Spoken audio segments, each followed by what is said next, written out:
don't I know you, sir? Don't believe so. I haven't been here in many years. Name's Silas Greaves. Silas Greaves? The bounty hunter? Used to be. Well, what are you doing here in Abilene? Just passing through. Got a little business to take care of.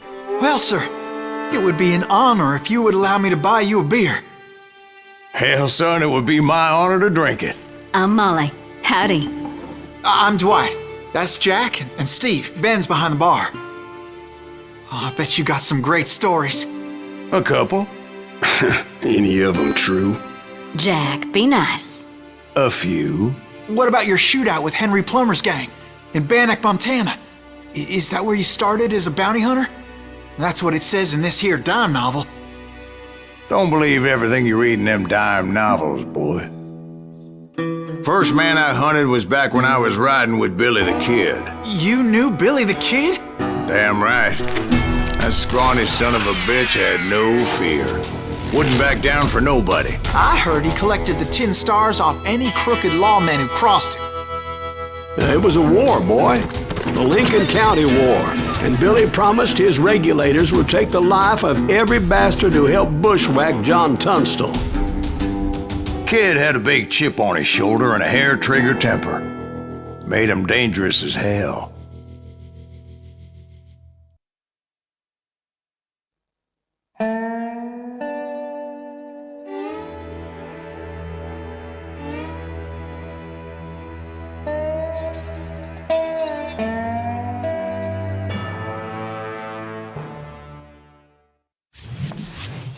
It was about 30 years ago.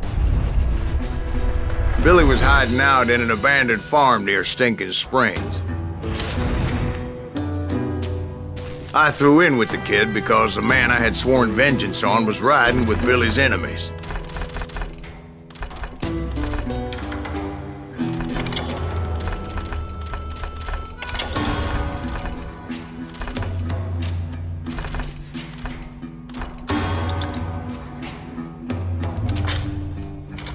But before I tell you why I want that sumbitch dead, let me tell you what happened that day.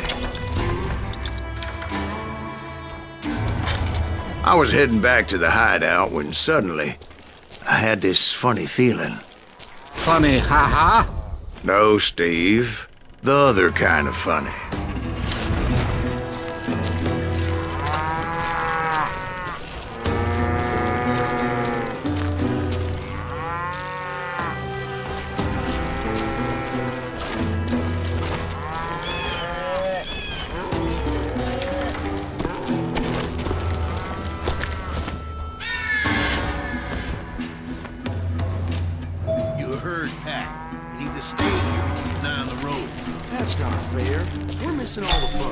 I knew those two morons would never let me through. I had no choice.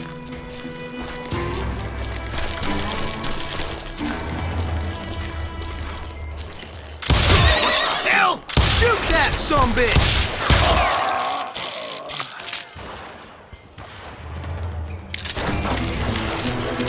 Was it Pat Garrett's posse? Oh, yeah. I heard the shots and I knew I had to move fast. Fire at will! Garrett and his army of deputies had surrounded the entire homestead. I decided to help Billy and the boys out a bit. So that's just what I did. As the governor of New Mexico was paying for the kid's apprehension, Garrett was able to hire every gun hand in Lincoln County.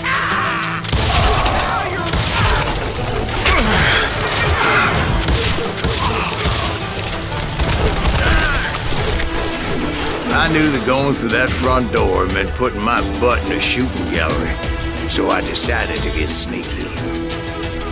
You're dead!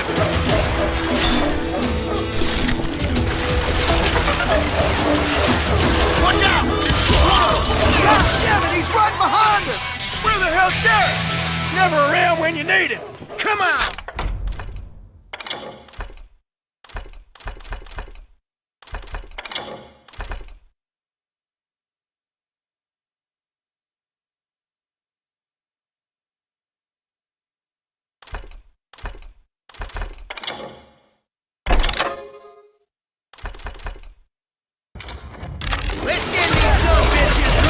Garrett's men were running around like a bunch of chickens with their heads cut off. Still, one of them reached the water tower. Not a bad idea. It would be a turkey shoot from up there.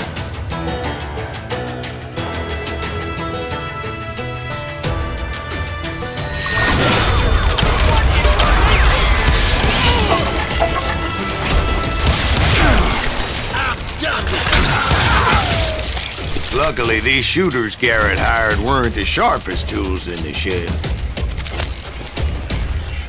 A lot of them were saddle tramps or sod busters or drunken drifters looking to make a few bucks.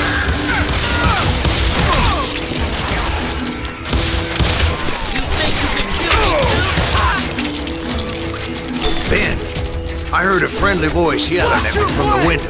Back door! We'll cover you! Try aiming, you idiots! Truth be told, things weren't much better behind the house.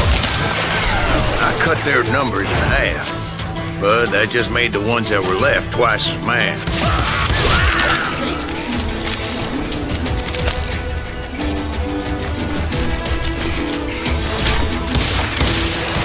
They made up for their lack of skill with a seemingly endless supply of ammo. It was a bit of a slog, but I finally fought my way around the back of the house.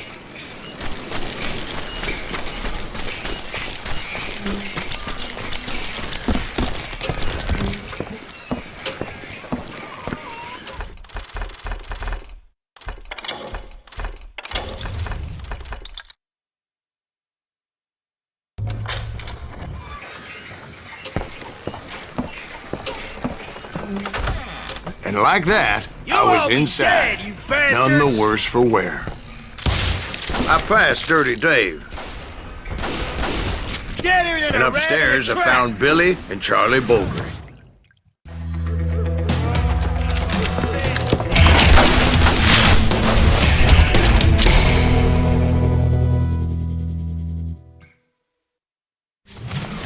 Billy looked at me and said, "About time, amigo.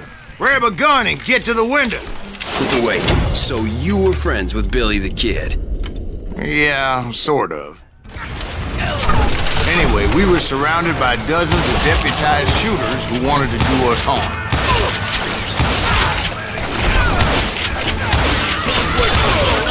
Dead or alive?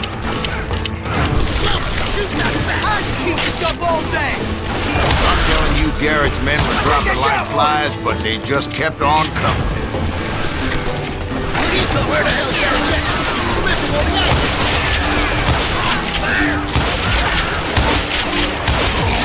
That's when Charlie got hit. "They're catching us in a crossfire," shouted Billy. "Get to the other side!"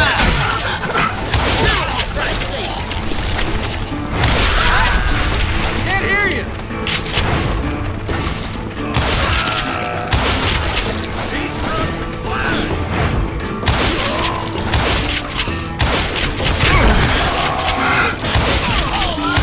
I don't know how many of those cocksuckers I personally put down, but it was pretty clear, even to Billy, that maybe discretion was the better part of valor. What's that mean? It means that it was time to cut and run. "They got a Gatling," Billy shouted. "Get the horses and bring them round back. I'll draw their attention."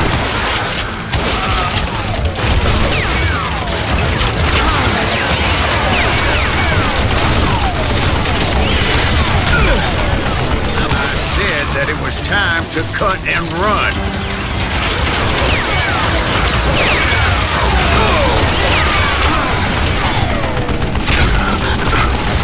He directed that order at me, and I thought, why the hell do I have to do it? But I went anyway. Dumbass that I was back then.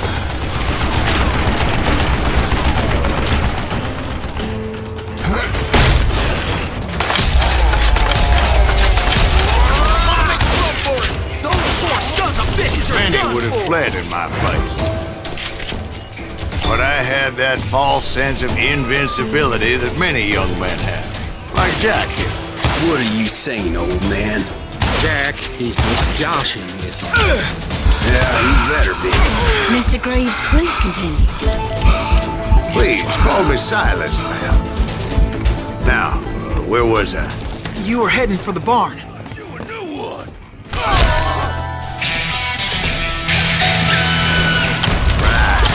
Making my way past a passel of fallen foes. Sounds like Garrett hired a whole regiment of hired guns.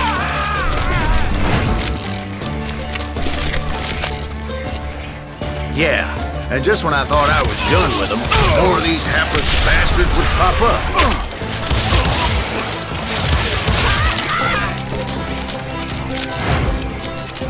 Finally, I had the stables within my reach. After the fight, maybe we could treat ourselves to some fried chicken.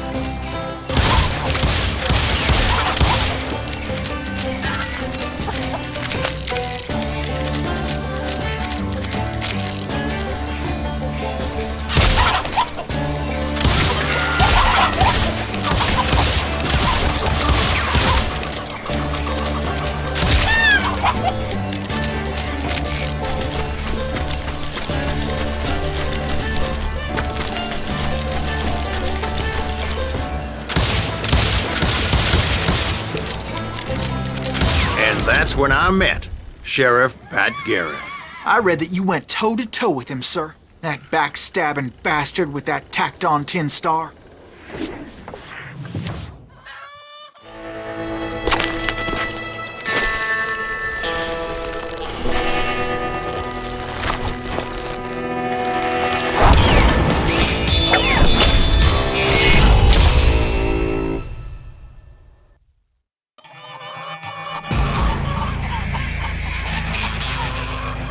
Challenged him to a showdown. You read that in a dime novel?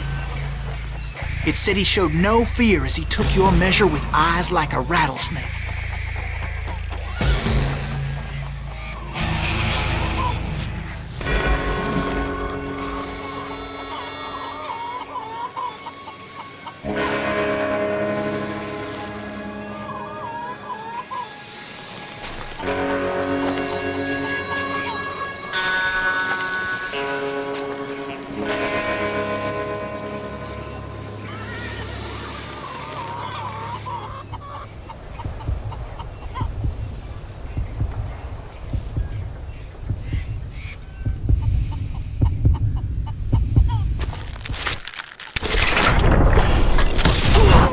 And that you killed him in a fair fight.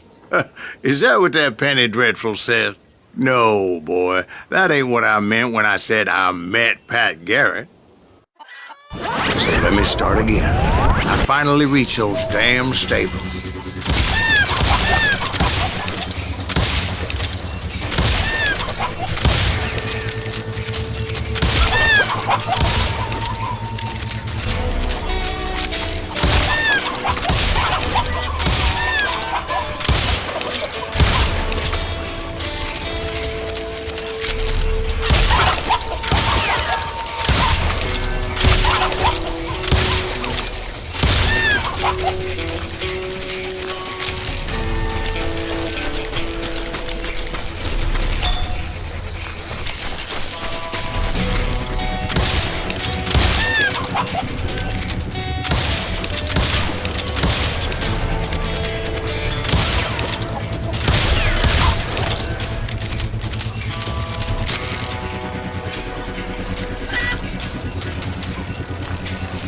Stepped inside, and last thing I heard was Garrett's voice.